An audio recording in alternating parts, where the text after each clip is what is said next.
दरवर्षीप्रमाणे अतिशय चांगलं नियोजन केलं आहे।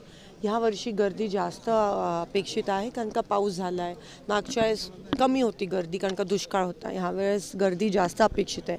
त्याच अनुषंगाने प्रशासनाची तयारी चांगली दिसते आणि अर्थात काही मुद्दे आपण मांडले तर प्रशासन मंदिर परिसरातले जे पारंपरिक लोक आहेत ज्यांचं उदरनिर्वाह ह्या सगळ्या दुकानावर त्यांचं अतिक्रमण काढण्यात आलं आहे, कोणतीही नोटीस न बजावता, तर ते एक विषय आपण ह्या ठिकाणी मांडला। महिलांसाठी शौचालयाचे विषय ह्या ठिकाणी आलेत आणि एकंदरीत सगळं सुरळीत झालं पाहिजे। माझा एक महत्त्वाचा विषय इथे होता की हायवे आता सगळे चांगले झालेत आणि म्हणून वारकरी मागच्या वेळेस तुम्हाला आठवतं की एका गाडीने काही वारकऱ्यांना बिचारे दगावलेले, तर त्याची पण दक्षता पोलीस प्रशासनाने आणि कलेक्टर साहेबांनी घ्यावी।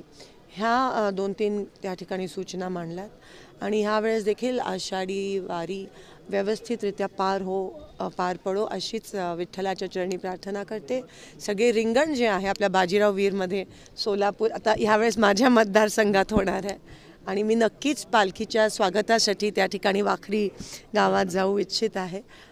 बाजीराव वीरला रिंगण होत असतं, तर हे आपलं सौभाग्य सोलापूरचं की आपल्या इकडे महाराष्ट्राचाच नाही पण देशातला एवढा मोठा सण किंवा एवढा मोठा यात्रा आपण ही साजरी करत असतो आणि चांगला पाऊस होत आहे। ह्याच पद्धतीत या पंढरपुरात आणि सोलापुरात पाऊस होऊ देत, सगळे तहानलेले जे शेतकरी आहेत त्यांची इच्छा पूर्ण होऊ देत अशी मी विठ्ठलाच्या राहुल गांधी येणार आहेत का? व्यवस्थित होत नाही, कामं अनेक निकृष्ट दर्जाची होतात, त्याच्यावर काय आपण थोडंसं ऑब्झर्वेशन लक्ष नाही 100% पंढरपूर शहराची असेल मंदिर परिसराची असेल ही विकसित झालं पाहिजे।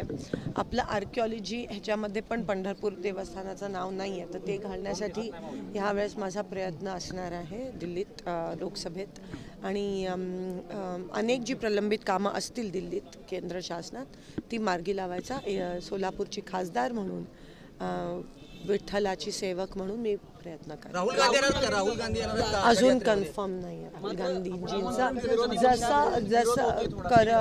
जेव्हा कन्फर्म होईल तेव्हा पहिली गोड बातमी तुम्हालाच देईल।